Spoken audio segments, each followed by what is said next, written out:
To start your tilapia with cilantro lime cream sauce, you're going to begin by dicing a quarter of a small onion. My onion was pretty big and it was actually too much onion in there. So yeah, just use like a quarter of a small onion. Then you're going to chop your garlic, and then you're going to roll up your cilantro so it's easier to chop. And you're going to chop that as well. And then you're going to take a small saucepan and melt a tablespoon of butter and add your onions to it and saute them for about 3 minutes on medium heat. Then you're going to add your garlic back there, and then you're going to add half a cup of half and half. And to that you're going to add a pinch of salt, some black pepper, and of course red pepper flakes. And then you're just going to stir that and let it sit for a minute. And once it comes to a boil, you're going to add half a lime juiced, and then you're going to add a pinch of the cilantro. And just let that sit for a minute.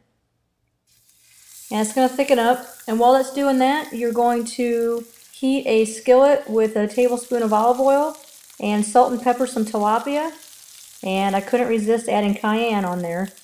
And you're just going to let that cook on the one side for about, I don't know, maybe 5 minutes.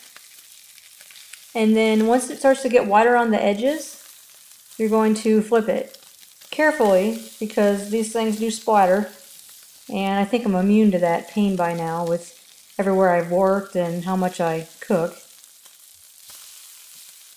So you're going to let that other side sit for about 2 to 3 minutes. And our sauce is pretty much ready. It doesn't take very long to thicken. You can test it by getting some on the back of the spoon and running your finger across it.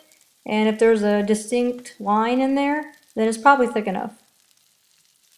Alright, so our fish is done once it hits between 140 and 145 degrees. And to serve this, I just threw two sides together, some carrots and a box of garlic olive oil noodles. Probably not the healthiest choice, but hey, I'm eating fish, so it doesn't matter, right? So you're just going to spoon some of that sauce over there and put a little bit of cilantro on top. And then I actually zested the half of that lime. I don't have a zester. I just use the finer grade on my cheese grater, and that's how I zested it. All right, it's all done. Let me know what you think, and yep, thanks for watching.